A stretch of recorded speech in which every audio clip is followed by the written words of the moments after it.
Welcome back to Inside the Philippines. I'm glad you're here. If you're new to the channel, here's what we do. We tell true stories. Stories about Western men, and sometimes women, who came to the Philippines looking for something. Love, maybe. A fresh start. A reason to get out of bed in the morning. Some of them found what they were looking for.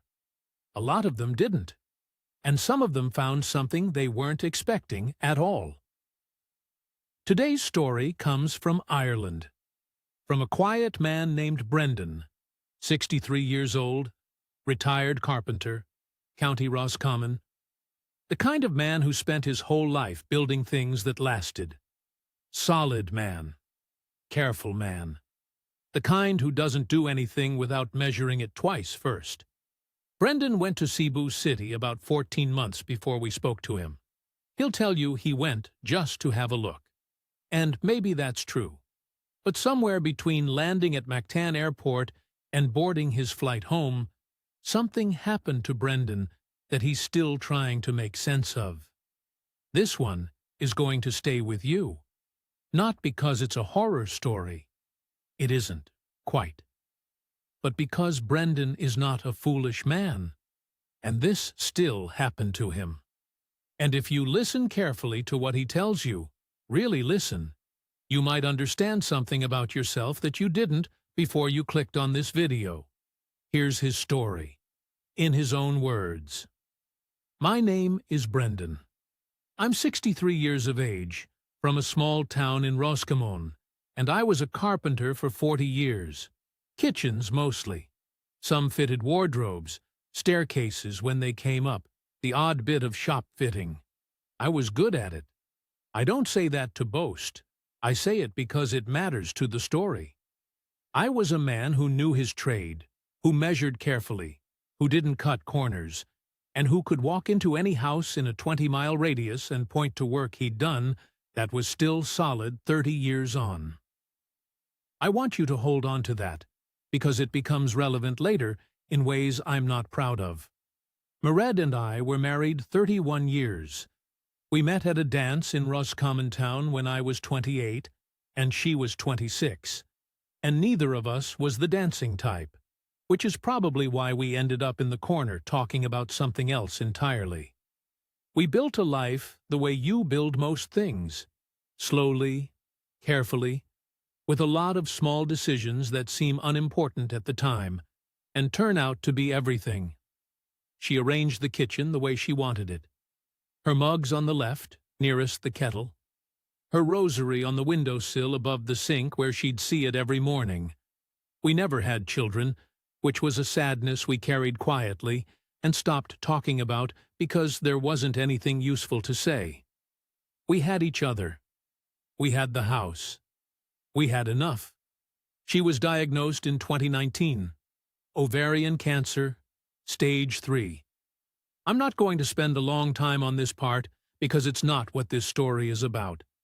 And also because I find I still can't talk about it at any length without losing the run of myself, and that doesn't serve anyone.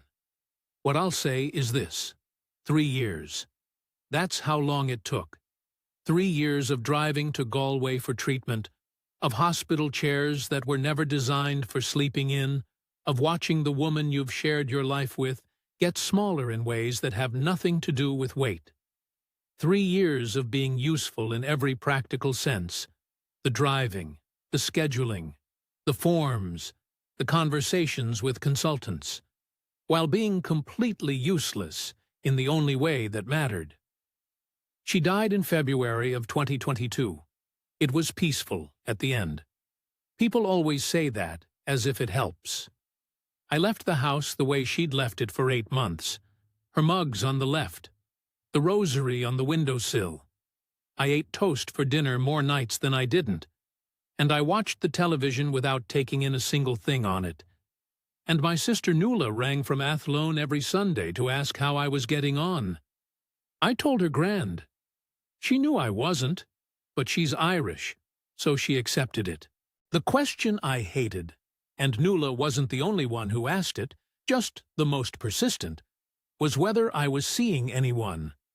It was always delivered gently, with the best of intentions, and it landed on me every time like a small punch to the sternum. The idea that the answer to Mareed was just another woman. Like replacing a window unit. Like I was a man who simply required a companion fitted to specification. I sold the house in October. I had to. I couldn't keep living in a museum, and I couldn't keep changing things because every change felt like an erasure. The sale cleared $160,000 after the mortgage. I put it in an account and looked at it and felt, I don't know the right word for it. Ashamed, maybe. Like I'd converted 31 years into a number, and the number wasn't big enough, and also was far too big, and the whole thing made me feel sick. I had my pension. I had the trade savings. I was comfortable enough. I just had no idea what to do with any of it, including myself. The YouTube thing started that winter. I want to be clear that I am not a man who falls down rabbit holes. I don't have strong opinions about the moon landing or what's in the water. But grief does something to the hours between midnight and 3 in the morning. They become enormous. They need filling. And I found these channels, retirement channels mostly, men my age or older talking about living abroad on not very much money. Spain, Portugal, Thailand. And then the Philippines kept coming up. I watched them the way I watch any tradesman working, looking for where the joins are, where they've skimped, where it doesn't quite add up. Catholic country, they kept saying. English spoken everywhere. Cost of living a fraction of home. Warm, friendly people. One lad from somewhere in England kept saying he felt more alive there than he had in 20 years. And I watched that video 3 times on different nights and told myself I was skeptical. I was skeptical. But I was also 62 years old, alone in a rented flat in Galway with $160,000 sitting in an account I didn't want.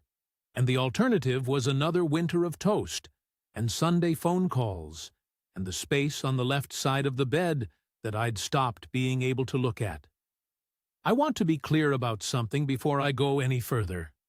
I did not go to the Philippines to find a woman. I want you to understand that. I went because I needed to be somewhere that wasn't where she wasn't. There's a difference. I know how it sounds now, looking back. But at the time, it was a genuine distinction, and it mattered to me.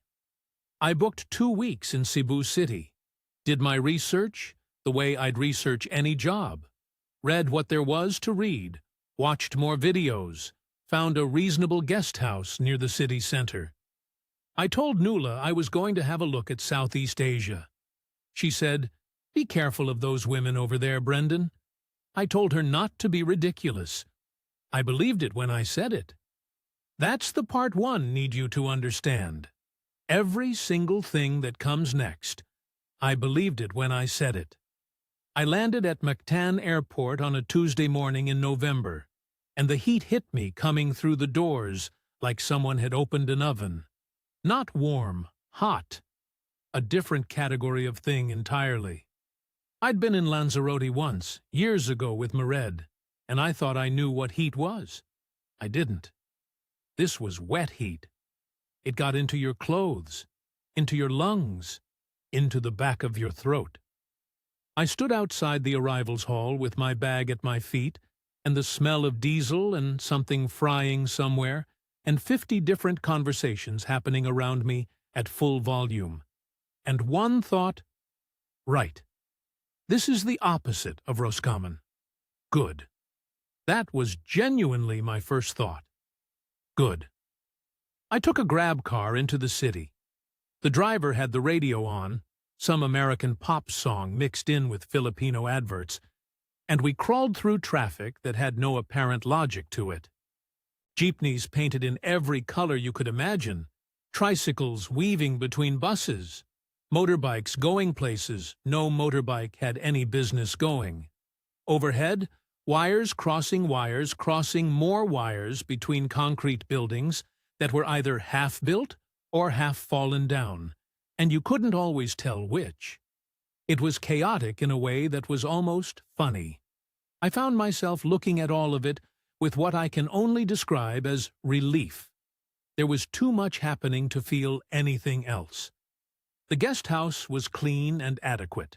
Fan, not aircon, which I'd requested because I wanted to acclimatize properly rather than spend my whole trip moving between refrigerated rooms. The woman at the desk called me sir with a warmth that felt completely genuine. I'd read that Filipinos were friendly.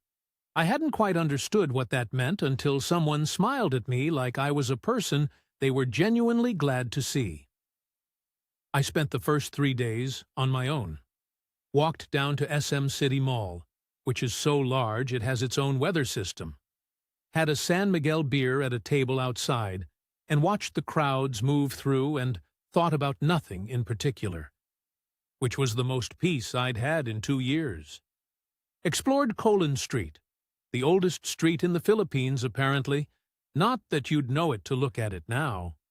Street food sellers, phone repair shops, sacks of rice stacked outside small grocery stores. I had some fish balls from a cart, P15 for a stick, less than 30 cents, and they were fine. I bought a coffee from a young lad with a thermos and drank it walking and felt, cautiously, like a man who was still capable of existing in the world. Day 4 was when I found the restaurant. It wasn't much. Plastic chairs, 4 tables, a ceiling fan doing its best, a chalkboard menu on the wall. Set back from the street, down a narrow lane off Colon. I'd walked past it twice before I noticed it, which is probably why the tourists hadn't found it. I went in because it smelled right. Pork adobo, I learned later, cooked low and slow with vinegar and garlic. I sat down and a young woman came to take my order. She looked at the menu in my hand and laughed. Not unkindly. The kind of laugh that means you're doing something wrong, but it's not a serious wrong. She told me the items on the left column weren't available today and pointed to what was. I asked what was good. She said everything was good. What did I like? I said I didn't know yet. I'd only been here 4 days. She said in that case I should have the sinigang, which was a sour tamarind soup with pork, and it would make me feel better about the heat. I said, did she make the menu herself? She laughed again and went to put the order in. Her name was Jasmine, 29 years old. She'd been working at the restaurant for 3 years, double shifts on weekends. She had a quality I noticed immediately, and didn't quite have a word for: a directness, a lack of performance. She wasn't performing shyness or performing warmth. She was just a person doing her job with a natural ease that I found, I'll admit, disarming. She asked me, somewhere in the middle of that first lunch, if I was married. I told her my wife had passed. She nodded once, said she was sorry for my loss. Then she asked if I wanted more rice and moved on. And there was something in that, the way she received the information and didn't make a thing of it, that I found more respectful than any amount of careful condolences. I'd had 2 years of careful condolences. I was tired of being handled. I went back the next day, and the day after. The sinigang was good, but we both knew that wasn't why I was there, and I think we both knew the other one knew. On the 3rd visit she was on a break, sitting at the back table with a bottle of water, and she waved me over. We talked for 40 minutes. She told me about Bohol, the island where she was from, 2 hours by ferry. Told me about her family: mother, father, 3 brothers, 1 sister. Father had a bad back, hadn't worked in 4 years. She was the eldest. She described all of this the way you'd describe the layout of a road you drive every day. Not for sympathy, just for accuracy. This is how things are. She wasn't asking me to fix it. She was just telling me the facts of her life. I noticed her phone was face down on the table the entire time we talked. I registered it. I filed it somewhere. I told myself it was just a habit. I extended my trip by a week that evening, told myself Cebu was worth more time. There was still the south of the island I hadn't seen. There were things worth investigating. It was a plausible story, and I let myself believe it. I extended again after that week. 4 weeks total in the end. 4 weeks in Cebu when I'd booked 2, and I'd be lying if I told you the restaurant on Colin Street had nothing to do with that. Here's what I knew about myself at the time. I was a man who'd spent 3 years being needed in a way that was entirely about loss. Every useful thing I'd done for Mered in those last years was useful precisely because she was disappearing. Being needed like that hollows you out in ways you don't notice until there's nothing left to hollow. And here was a woman, capable, direct, no nonsense, who seemed to enjoy my company. Not my money. Not yet. Just me. My quietness. She said once I was easy to be around because I didn't fill every silence with talking. And I thought, well, that's the nicest thing anyone said to me in a while. I knew what I was doing when I booked the extension. I just hadn't invoiced it yet. That's the most honest way I can put it. I was a carpenter's son, and a carpenter myself, and I knew how to assess a situation, and I assessed this one, and I chose not to price it up properly. I chose to keep looking at the work and admiring the grain of it, rather than checking whether the foundation was sound. I flew home at the end of November. Nuala picked me up from Dublin Airport and said I had more color than she'd seen in years. I told her it was a grand country. I told her I might go back in the new year for a bit longer. She looked at me with the look she has, the one that contains about 17 questions she's decided not to ask, and said she was glad I seemed better. I was better. That was the terrible truth of it. Those 6 weeks back in Roscommon, back in the rented flat in Galway, were the longest 6 weeks since the funeral. Longer, in some ways, because this time I knew exactly what I was missing, and I knew precisely where it was, and I was just waiting for a reasonable amount of time to pass before I could go back to it without seeming completely mad. I video-called Jasmine every evening at 8 o'clock Philippine time. She was always there, always on time. That mattered to me more than I admitted to myself. The 6 weeks in Galway were fine. I want to be fair about that. I had my pension coming in, my flat was warm enough. Nuala had me over for dinner twice. On paper, it was fine. But there was a quality to the days that I recognized from the months after Mered passed. A flatness, a sense of time not quite moving properly. The difference was that this time I knew it was temporary. This time, there was somewhere to go back to. Jasmine and I video-called every evening at 8 o'clock her time, which was midnight mine. I'd sit up for it. I want you to understand that. A 62-year-old man sitting up until midnight on a school night to talk to a woman on his phone. I'm not telling you that to make you laugh, though I'm aware it has a certain quality. I'm telling you because the consistency of it mattered to me enormously. She never canceled, never said she was tired, not tonight. She was always there, right on time, usually still in her work clothes from the restaurant, sometimes with a plate of food she'd brought home. We talked about nothing much. Her day, my day, what the weather was like, what I'd had for dinner. I told her once that I'd made a chicken stew, and she asked me in detail how I'd made it, what vegetables, how long, and seemed genuinely interested in the answer. I found that I was smiling at my phone like a man of 25. I noted this. I did not act on the note. Nuala rang one Sunday and said I sounded different. Better, she meant, like I was somewhere, rather than nowhere. She asked what I'd been up to. I told her I'd been doing a bit of reading, watching some films. She said, "That was great, Brendan. That's really great." I let it sit there. I didn't tell her about the midnight calls because I already knew how that conversation would go, and I didn't have the patience for the 17 questions she'd have decided not to ask.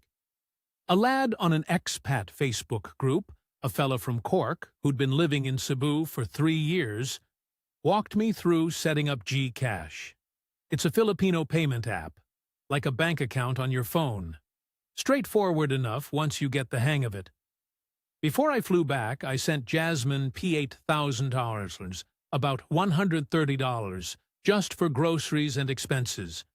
She sent me a voice message saying, "Thank you," and her voice sounded like she meant it, rather than like someone completing a transaction. And I thought, that's that then. That's what that is. I want to be careful here about how I describe what happened next, because I've had months now to think about the sequence of things, and I'm aware that it can be made to look like a series of obvious mistakes that any reasonable person would have avoided. It didn't feel like that at the time. At the time, it felt like the most natural thing in the world, which is precisely the point. I flew back to Cebu in January. 14 degrees in Galway when I left, 31 when I landed.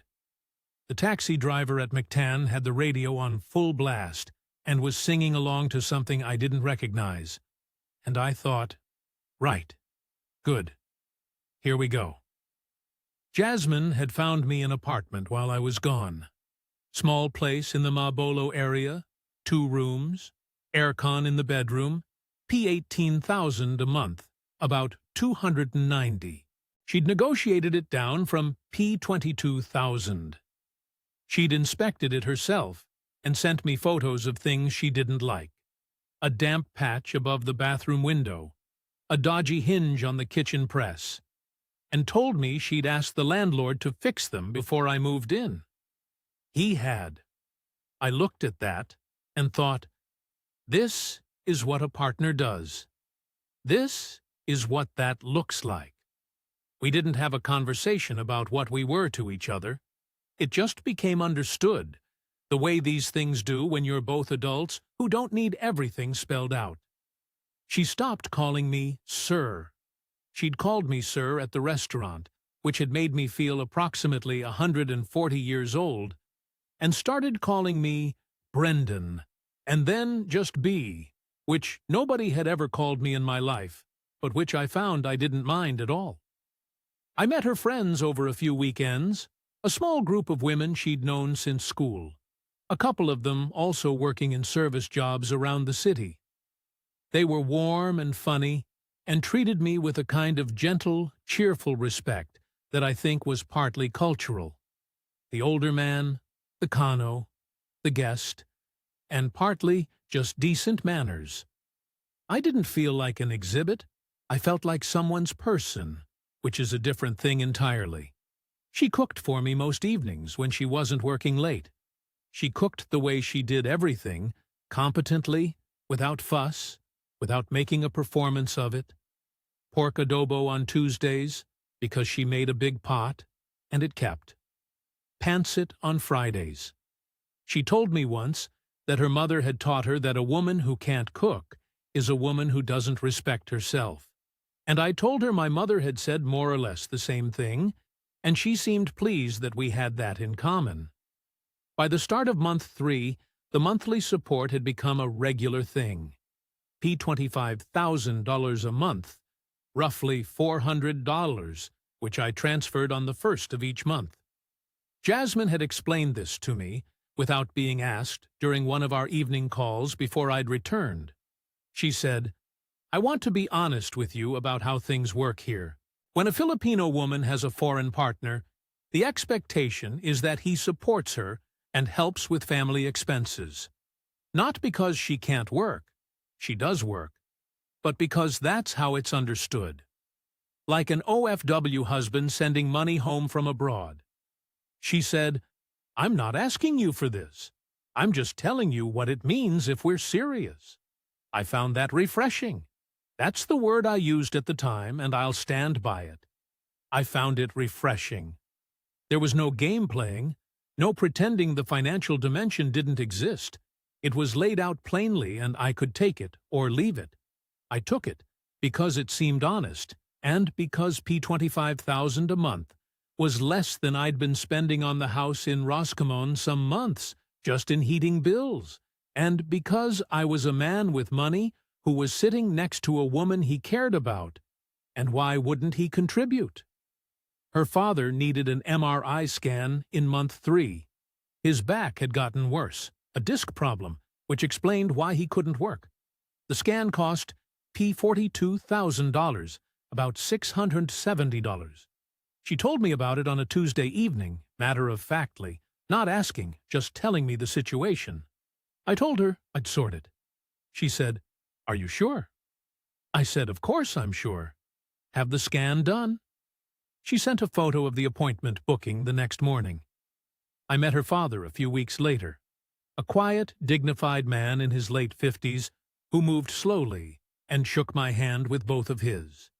He called me Po, which is a Filipino respect term, and I thought, this man is younger than me, and he's calling me Po, and I felt embarrassed by that, and also, underneath the embarrassment, something I didn't want to examine too closely. One evening in April, I was getting ready for bed, and I found Mairead's rosary at the bottom of my toiletries bag. I'd brought it with me without thinking, the way you bring things you're used to having nearby. I sat on the edge of the bed with it in my hands for a minute or two, and I thought, I think I'm going to be all right. I'm not going to say any more about that moment. It doesn't need more. Jasmine mentioned one evening in May that her youngest brother Raleigh was starting college in the autumn. Computer science. There was an enrollment fee of $18,500, about $300, due before the end of June. She mentioned it the way she mentioned most family things, plainly, in the context of explaining what she was trying to manage that month. She didn't frame it as a request. She had a way of presenting problems without directing them at you, which I think was a form of dignity. She'd describe the problem and then just leave it there. I sent the $18,500 the following morning before she woke up. She called me when she saw it and laughed with what sounded like genuine relief and said I didn't have to do that. I said, I know. She said, thank you, B, honestly. That was the moment it became a pattern. Though I didn't see the pattern yet. I saw a young man going to college. I saw a problem with a simple solution. I saw a woman who was grateful and honest, and hadn't manipulated me into anything. All of that was true, and none of it was the whole picture. We took the ferry to Bohol in June. 2 hours across the Cebu Strait on a fast craft. Aircon inside, open deck at the back, where I stood most of the way watching the water. The sea was that particular shade of green you don't get in the Atlantic. Everything about it felt different from home. The warmth of it, the flatness of it, the way small islands appeared and disappeared on the horizon, like they couldn't quite commit to being there. Jasmine stood beside me most of the crossing. She was quieter than usual. Not tense, just different. Like someone returning to a place that still has a claim on them. I understood that feeling well enough. Her family's house was in a barangay outside Tagbilaran, the main town. Her uncle's land. They rented it from him for a modest monthly amount, which I later learned he'd periodically threatened to increase whenever money was tight, and he knew Jasmine had a foreign boyfriend. I didn't know that then. I learned it later, the way you learn most things, too late to be useful. The house was small, concrete block, painted the light blue that half the provincial houses in the Philippines seemed to be painted. 3 rooms for 6 people. The father's medications on a shelf in the main room. A bathroom that worked only in the loosest sense of the word. Cooking done on a gas burner on a table outside under a corrugated roof. I want to be precise about what happened in my head when I walked in, because it matters. I didn't think, here is an opportunity to spend money. I didn't think anything as deliberate as that. What I thought was what any carpenter thinks when he walks into a space that isn't working. I can see exactly what's wrong here, and I know how to fix it. The damp came in at the back wall. Inadequate drainage, easy enough to address. The bathroom needed complete replumbing, new fixtures, proper ventilation. The overcrowding was the real problem. 3 of the siblings sharing one room, the parents in another. No privacy for anyone. 2 extra bedrooms would transform the place. Proper concrete. Done right, the whole thing would be solid for 20 years. I looked at all of this the way I'd look at a job estimate. I didn't even realize I was doing it. We had dinner that evening, the full family, plus 2 cousins and an auntie who appeared from somewhere and didn't seem inclined to leave. Jasmine's mother had cooked lechon manok, roasted chicken, and a sinigang that had clearly taken most of the afternoon. They'd bought San Miguel by the case. It was, in the warmest possible sense, a production. I was the guest of honor. They called me Kuya Brendan, which means something like elder brother or respected older man, and everyone poed me enthusiastically, and the mother kept putting food on my plate without asking. At some point after the second beer, I told Jasmine what I was thinking. Quietly, just to her. I said I'd like to fund an extension, 2 bedrooms, a proper bathroom. I said I could budget it, and she could find someone reliable to manage the build. I said it the way I'd say it to a client. Here's what I think the job needs. Here's roughly what it'll cost. Do you want to proceed? She looked at me for a long moment. Then she said, "B, you don't have to do that." I said, "I know I don't have to. I want to. I can see what's needed, and I have the means to do it. That's sufficient reason as far as I'm concerned." She said her family would never forget it. She used the phrase utang na loob, the debt of gratitude. She explained it the way she explained most cultural things, plainly and without embellishment. In Filipino culture, what someone does for your family is not forgotten. It becomes part of the relationship between families. It creates an obligation that runs deep and long. She wasn't warning me off. She was telling me what it would mean. I told her that sounded like something my own mother would have said, and she smiled and squeezed my hand. And that was that. Her cousin Ronnie was appointed site manager. He was a capable enough lad in his late 20s who worked in construction and spoke with great confidence about costs and timelines. I liked him initially.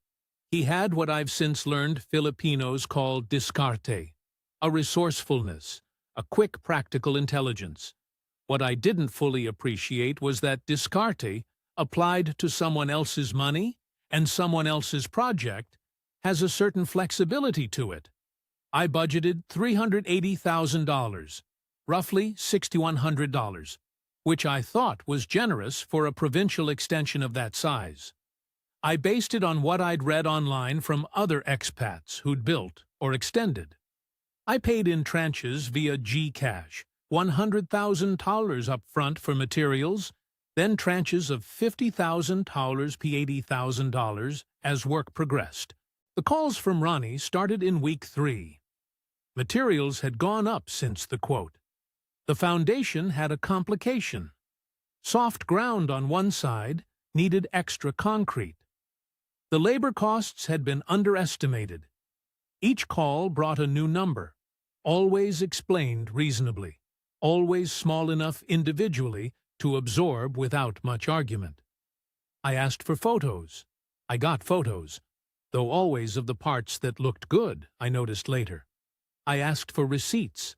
I got approximate ones, sometimes handwritten, sometimes just a total with no itemization. I should have gone to Bohol every 2 weeks and stood on that site myself. I know that now. Any tradesman knows you don't manage a job from 60 kilometers away by mobile phone and good faith. I didn't go because I trusted Ronnie, because Jasmine trusted Ronnie. And because I told myself that turning up to supervise would be insulting to everyone involved, an implication that I didn't trust the family I was trying to help.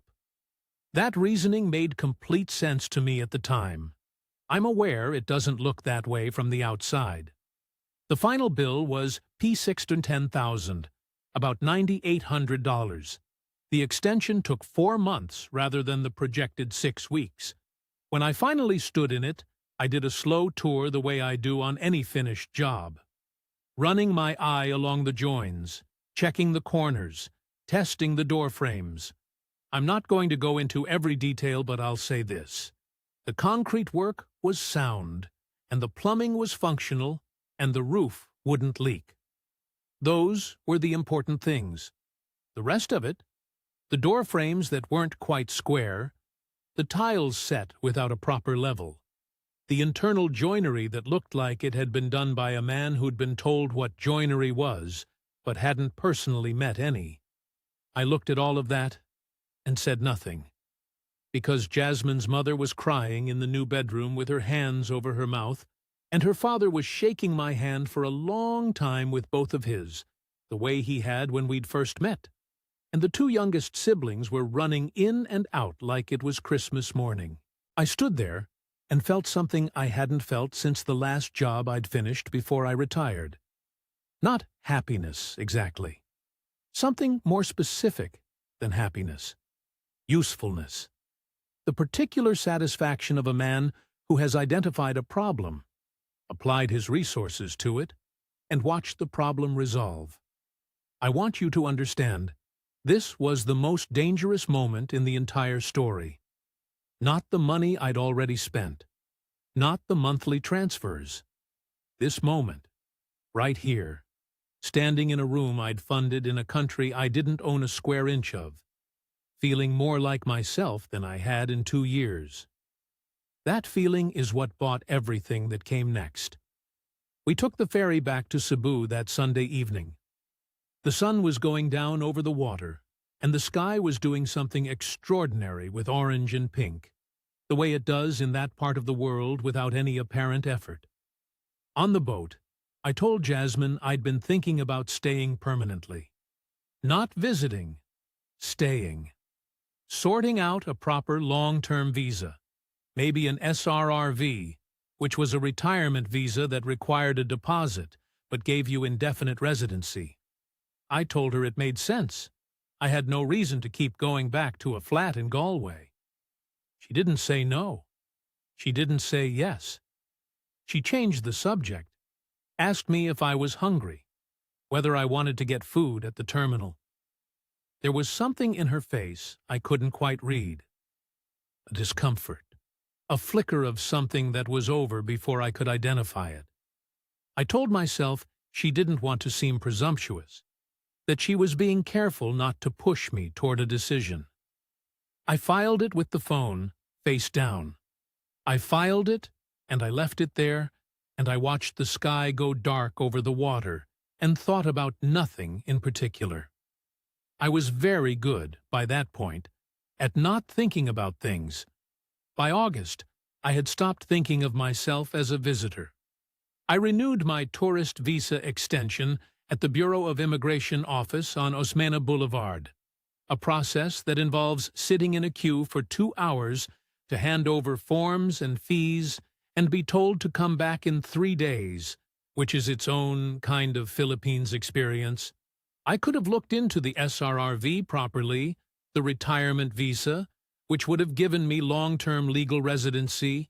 I looked into it once and saw it required a $20,000 deposit held by the Philippine Retirement Authority, and I told myself I'd sort it later.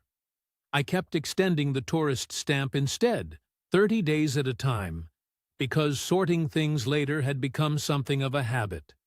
The rhythm of our life had settled into something I can only describe as ordinary, and I mean that as the highest possible compliment. Ordinary was what I'd been missing. Ordinary was what I'd driven to Galway and back for 3 years. Ordinary was what had been taken from me. And here it was again, in a different shape, in a different country. but ordinary nonetheless. We'd walk to the market on Saturday mornings. Jasmine knew every vendor, bargained without embarrassment, carried things efficiently.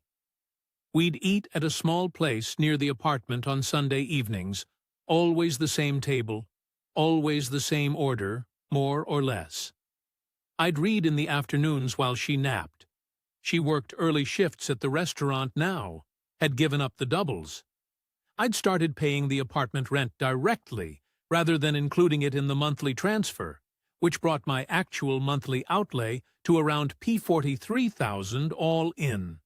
Roughly $690. For a life. For an actual daily life with another person in it.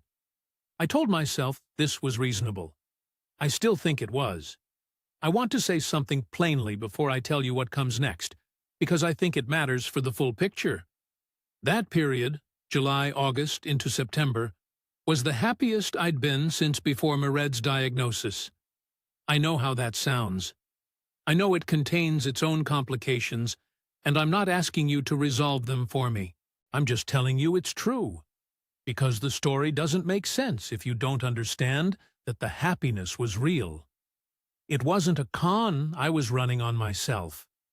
Something genuine was happening, even if it wasn't the only thing happening. The mother's hospitalization came in early September. Jasmine rang me on a Wednesday morning, her voice controlled in the way it gets when she's managing something difficult. Her mother had been admitted to a hospital in Tagbilaran. Chest pains, turned out to be a cardiac issue that needed monitoring, then a procedure. She walked me through the costs the way she walked me through everything, clearly, without drama, without asking. The hospitalization itself, the tests, the procedure, the medication, the follow-up. Total, P90,000. About $1,440. I transferred it in 2 tranches that day. She sent me the hospital documents. I visited once, took the ferry over on a Friday. The mother was in a ward with 4 other patients, hooked to monitors, smaller than I remembered her. She held my hand and said something in Cebuano that Jasmine translated as, "God sent you to us." I found that both moving and uncomfortable in equal measure. I nodded and smiled and didn't know what to do with it. I'm not saying the hospitalization was fabricated. I was there. The machines were real. The documents were real. The mother's diminished look in that hospital bed was real. I say this carefully because I've since talked to other men in expat groups who've encountered medical emergencies that were entirely invented. Jasmine's mother's was not invented. But here is what I can say with the clarity of hindsight. By that point, I had become the solution to every problem that arose, and problems kept arriving at a fairly consistent rate, and I had stopped noticing that the arrival rate was unusual. That's not accusation. That's just observation. I should have noticed. The motorbike came up in October. Jasmine mentioned, once, in passing, that her brother Marco needed transport for a new job he'd got doing deliveries. That without reliable transport he'd likely lose the position within a week. She said it the way she said most family things. Plainly, without direction, leaving it in the room. I told her we should get him sorted. She said I didn't have to do that. I said, I know. We found a decent second-hand Honda, P55,000, about $880, through a contact of Ronnie's. The distinction I want to make, and I'm aware it may sound thin, is that I offered. She didn't ask. The distinction still matters to me, even now, even knowing what I know. I'm not sure I can fully explain why. In early November, I sat down at my kitchen table with a piece of paper and wrote down everything I'd spent since January. I'm a man who kept meticulous job records for 40 years. I'd somehow managed not to apply that same diligence to my own finances for the better part of a year, which tells you something about the state I was in. The total came to somewhere between $28,000 and $32,000, depending on how I counted the apartment rent and a few smaller things. In 10 months. I sat with that number for the rest of the afternoon. I didn't eat anything. I went for a walk along the waterfront and watched the sun go down over the Mactan Channel and thought it through as honestly as I could. $34,000 left in the account after the running costs. More than enough. Pension still coming in. The money I'd spent had gone to real things. A father's medical scan, a young lad's college enrollment, a building extension that a family was living in, a mother's cardiac procedure, a motorbike that a young man needed for work. None of it had gone on nothing. I told myself, I've spent more on worse things. At least, this is real. I went back to the apartment and made dinner, and didn't say anything to Jasmine about the calculation. That was the right call. Or I told myself it was. The family gathering in Bohol was in late November, a cousin's birthday. One of the extended cousins, not someone I knew well. We took the ferry over on a Saturday. Ronnie was there, which I hadn't expected. He was in good form, loud and cheerful on the San Miguels from early in the afternoon. There were maybe 15 people around the table at various points. Someone had brought a karaoke machine, because there is always a karaoke machine. The lechon was excellent. I was on my third beer, which for me is well into the evening. Ronnie was holding court about something. I'd half-tuned out, my cebuano still non-existent, and the conversation having drifted fully into it, when I heard him say a name. The name was followed by the phrase, "Espesyal na kaibigan," which I'd learned enough to recognize, special friend. He said it with the specific tone men use when they mean something else entirely. The table went quiet, not dramatically quiet, just a half-beat of stillness. I looked at Jasmine. Her face had closed in the way a door closes, not slammed, just shut. And you hear the latch catch. She said something short and sharp to Ronnie in Cebuano. He looked at me, seemed to register something, and made the universal gesture of a man who has said the wrong thing and knows it. I asked Jasmine, as calmly as I could manage, who he was talking about. She said he was drunk. She said he didn't mean anything. Her eyes were filling up. I pressed it. Once. Not loudly. I'm not a loud man, but clearly. I asked who the special friend in Makati was. She started crying. Not performed crying. The real kind. She told me Ronnie was talking nonsense, and he'd had too much to drink, and she was sorry I'd been made uncomfortable, and could we please not do this here, not in front of everyone. And I said, of course. I said, forget it. I apologized to her. I apologized for causing a scene at a family gathering. I'm telling you that part with a short laugh, because it deserves one. I genuinely apologized to her. That night, in the room they'd given us, I lay awake listening to someone 2 houses down singing karaoke. A Filipino love song, slow and mournful, the singer giving it everything. And I had a feeling I recognized in my body before I could name it in my mind. It was the feeling from the hospital corridor in Galway at 3 in the morning. The feeling of knowing the news before the doctor comes out to tell you. The body knows first. The mind takes longer. The mind wants more time. I gave it 2 more weeks.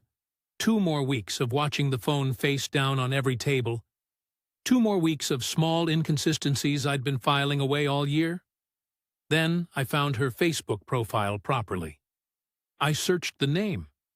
I found the expat forum, the thread about private investigators in Cebu, the recommended names. I sent an email the following morning. Her name was Corazon. She operated from a small office near the IT park in Cebu. Referrals only. No website. No signage on the door. I found her listing in the expat Facebook group. A thread titled something like, "Anyone used a PI in Cebu? Discretion needed."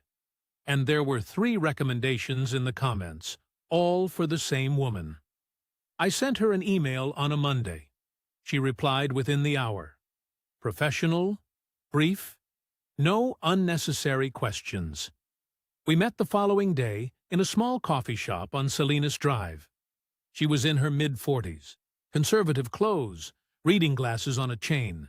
She could have been an HR manager or a parish secretary. She listened to what I told her, which wasn't much, just the basics: name, photo, workplace, address, and said she understood. She quoted me $15,000 for a week's work, about $240. She said if there was something to find, she would find it. She said if there was nothing to find, she'd tell me that too. I paid her half up front via Gcash.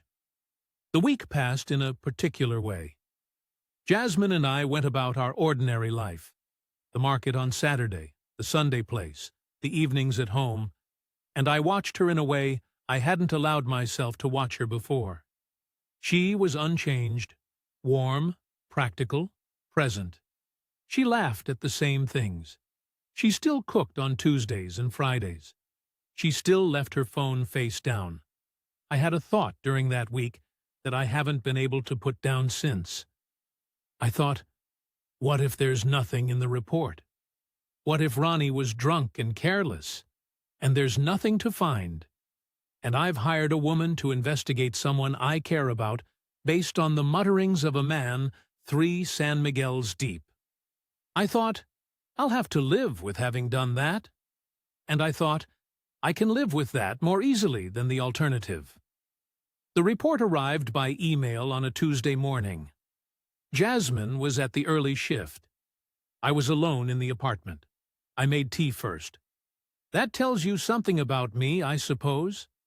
Made the tea, sat at the kitchen table, opened the email, downloaded the attachment. 4 pages of text. A separate folder. 41 photographs. I read it the way I read a structural survey on a building I already suspected was compromised. Carefully. Without rushing. Looking for the thing you know is there. His name was Ray. 34 years old. Worked in logistics in Makati, a freight company in the Pasay area. He and Jasmine had been together, according to the investigators' sources, for approximately 4 years. The relationship predated me by more than 3 years. He was aware of my existence. The report included a screenshot, obtained how, I didn't ask, of a message exchange in which Jasmine referred to me, in Tagalog, as her supporter abroad. Ray's reply was a single laughing emoji. I want you to let that sit for a moment.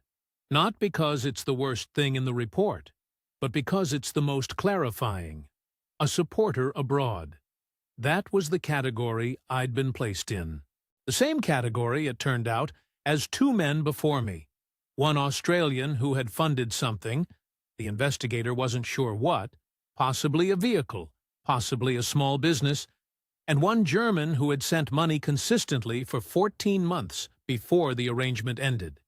I was, apparently, number 3 in a line. Before I say what I said to Jasmine that evening, I want to pause here and give you something the report couldn't. Jasmine grew up the eldest of 5 children in a province where her father's bad back was the difference between eating and not eating. She'd been carrying her family since she was 19 years old. She worked double shifts in a restaurant for 3 years. She sent money home every month on a waitress wage. She lived in a country where there is no divorce, where family obligation is not a choice, but a condition of belonging, where survival requires resourcefulness that people with options sometimes mistake for dishonesty. None of that excuses what she did to me, but none of it makes her a monster either. She was a young woman with too many people depending on her, and not enough means to support them, who had found a system that worked, and I had walked into that system with my grief and my savings and my carpenter's instinct to fix whatever was broken. I want you to hold both of those things at once because that's the only honest way to hold them. She came home at 2 in the afternoon. I was still sitting at the kitchen table. The report was open on my laptop. I turned it toward her when she sat down. She looked at it for a long time. She didn't touch it. Then she put her hands in her lap and looked at me instead. I asked her if it was true. She said yes. Just that. Just yes. She didn't try to qualify it or explain it away or tell me the investigator had it wrong. She said yes.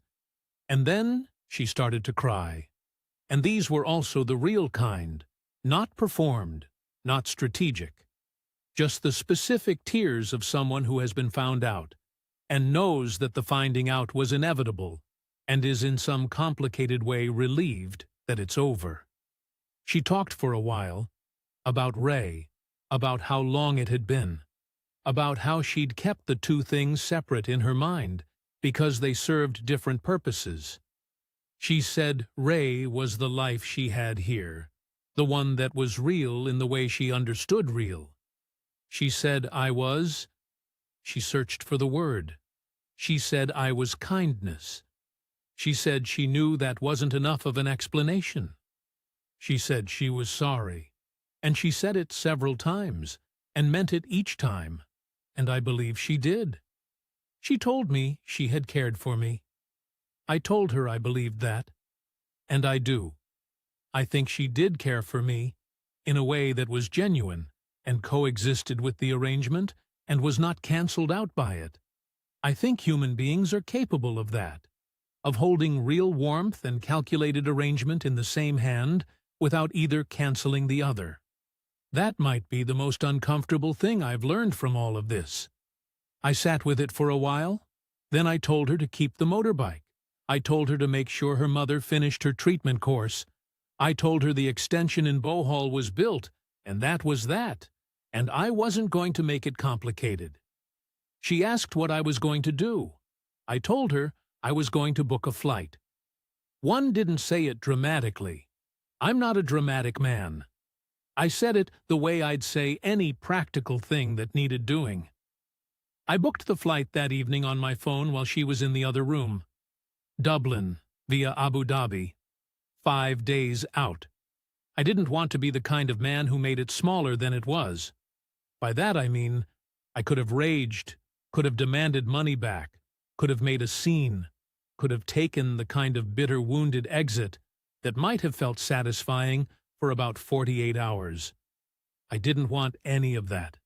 I'd spent 31 years with a woman who dealt with difficult things quietly and with dignity, and I had absorbed that from her, whether I'd meant to or not.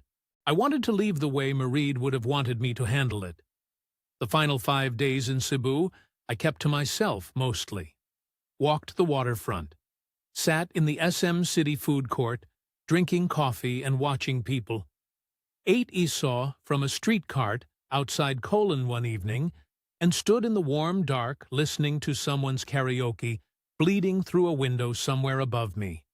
A slow Filipino ballad I didn't know the name of, and thought about everything and nothing. The total, when I added it up properly on the last night, was approximately $34,000. Gone.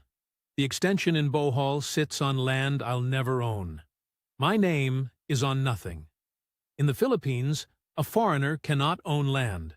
There is no legal mechanism by which I could claim a single brick of what I built. I knew that going in, technically. I'd read it in those YouTube retirement videos. I just never applied the information to myself. Nuala picked me up from Dublin Airport in a light rain. I had less than I'd left with, and I looked, she told me later, like a man who'd done something and come to terms with it. She didn't ask me anything in the car. That's the Irish way. She asked me if I wanted tea when we got to hers. I said I did. I hadn't told her anything yet. I was still rehearsing a version of it in my head that didn't sound quite as bad as it was. I hadn't found one yet. I told Nuala on a Sunday afternoon in March, about 3 months after I got back. We were sitting at her kitchen table in Athlone with cups of tea going cold between us, and I told her most of it. Not every detail. There were parts that were mine to keep, but the shape of it. Jasmine, the money, the extension in Bohol, the report with the 41 photographs, the flight home. She listened without interrupting, which is not her natural mode. When I finished, she was quiet for a long time. She looked at her cup. She looked at her hands.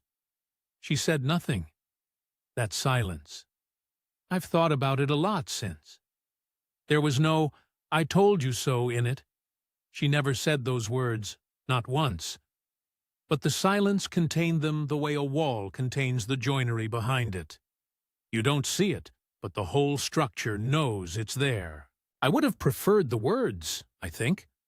The words would have been easier to answer. She asked eventually if I was all right. I told her I was getting there. She said good. We talked about something else. That was the end of it, as far as conversations go. That's the Irish way, and I've made my peace with it. The months since have been quiet ones. I walk, I read. I've done a bit of voluntary work through the local parish, helping fit out a community kitchen, which suited me, gave my hands something to do.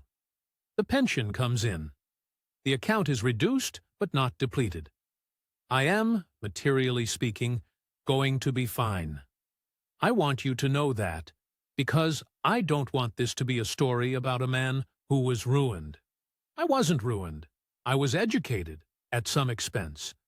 What I've done instead of therapy, because I'm 63 and Irish, and from Roscommon and therapy is not in the vocabulary, is go back over the timeline in my own head. Very carefully. The way you'd review a job that went wrong and try to establish at what point the mistake was made and whether it was recoverable and what you'd do differently. Here's what I found. The phone, face down. That was month 1. I saw it, and I filed it, and I left it there. Why? Because filing it would have meant accepting what it probably meant, and I wasn't ready to do that yet. I'd found something that felt like a reason to keep going, and I wasn't willing to put it at risk by examining it too closely. That's not stupidity. That's a choice, a deliberate choice to not look at the thing you can see. The discomfort about me staying permanently. That was month 4. I saw it and I told myself it was cultural modesty. Why? Because I'd already spent $18,000 by then, and I'd built something with my own funding, and the weight of what I'd invested made it very difficult to hear anything that cast doubt on the investment. That's not stupidity either. That's sunk cost. I know what that is. I've seen it on job sites. I just didn't see it in myself. Ronnie at the birthday party. That was month 10. I saw it most clearly of the 3. I saw it so clearly that my body knew before my mind did, which is the closest I've come to describing what that night felt like. And I apologized to her. I apologized to the woman who had been running an arrangement parallel to our relationship for the entire time I'd known her. I apologized. I'll carry that particular item for a while yet. I want to say something about the age gap, because it's in the title of this video, and it deserves a direct answer. I thought the age gap was the obstacle I'd overcome. 34 years. I thought that was the remarkable thing, that she'd looked past it, that it hadn't mattered to her the way I'd secretly feared it might. I was quietly proud of that. It felt like evidence that she saw something in me beyond the obvious. It turned out it was the point. Not the only point. I don't want to flatten Jasmine into something simple and strategic, because she wasn't. But it was a significant part of the calculation. An older man who'd lost his wife was a specific category of need. A man who needed to be useful, who needed to provide, who needed to feel like someone's person again after years of watching the most important person leave. That's not a difficult man to read if you know how to read people, and Jasmine knew how to read people. She'd been reading them her whole life. Survival taught her to. A younger man would have wanted different things. A younger man wouldn't have needed what I needed. And what I needed? The usefulness, the purpose, the daily ordinariness of being someone's partner again, was something she could provide at a manageable cost to herself, in exchange for financial support that kept her family alive. I don't say that with bitterness. I say it with the flatness of a man who has finally done the accurate accounting. The money is gone. $34,000, roughly. I've accepted that. What keeps me awake on the bad nights isn't the money. It's the extension in Bohol. 2 bedrooms and a bathroom on land I'll never own. Built with my own knowledge of what good construction looks like. Sitting in a province I'm never going back to. The carpenter in me cannot let that go. I built it, and it stands, and someone else's family is sleeping in it, and my name is on nothing. In the Philippines, a foreigner can't own land. I knew that. I just thought I was building something else. If you're watching this, and I suspect I know who some of you are because I was you, here's what I'd want you to hear. Grief is not a qualification for love. It feels like it should be. You've suffered. You've earned something. The universe owes you a bit of warmth. It doesn't work that way. Grief is a wound, and wounds make you easy to read, and easy to approach, and easy to provide for, in exchange for whatever you have that someone else needs. That's not unique to the Philippines. That's just human nature, and it operates everywhere. The Philippines is a particular geography where certain kinds of loneliness meet certain kinds of need, and if you arrive broken, you will be recognized as broken before you've finished your first San Miguel. Loneliness is not discernment. The fact that something feels real doesn't make it what you think it is. And a woman who has never asked you for anything has simply not asked yet. I don't regret the Philippines. I want to be clear about that. There was something real in it. The heat, the color, the genuine warmth of people who had no reason to perform warmth for me. The food, the chaos, the feeling of being somewhere that had no association with loss. That was real. I'm glad I saw it. I went there broken, and I found things that were genuinely good. And those things were used against me. And that's a complicated sentence to hold, but it's the accurate one. What I regret is the condition I arrived in. I went there with a hole in me that I'd mistaken for a destination. The Philippines didn't make the hole. I brought it with me off the plane at Mactan, along with my bag and Mered's rosary, and I spent 14 months trying to fill it with something I found in a restaurant off Colin Street. Mered would have known in 5 minutes. That was always the difference between us. She'd have sat across from Jasmine at that little table with the ceiling fan doing its best, and she'd have seen the phone face down, and she'd have said something quiet to me later that I wouldn't have wanted to hear and wouldn't have been able to argue with. She was sharper than me, sharper and less willing to see what she wanted to see instead of what was there. I miss her every day. That hasn't changed. That won't change. It was always going to be the thing that didn't change. I just needed more time to understand that before I got on a plane. Take care of yourselves. That's Brendan's story. Thank you for trusting us with it, Brendan. Genuinely. Here at Inside the Philippines, we tell these stories because we believe the truth is more useful than the fantasy. Jasmine isn't a cartoon villain, and Brendan isn't a fool. What they are is 2 people from very different circumstances whose needs intersected in a way that was real on both sides and dishonest on one. And that's a harder thing to sit with than a simple story of predator and victim. The Philippines will keep appearing in these stories, not because it's a uniquely dangerous place, but because it draws people at their most open and their most vulnerable, and offers them something that feels, for a while, exactly like what they were looking for. If you're watching this at 2 in the morning after a hard year, please hear this one thing.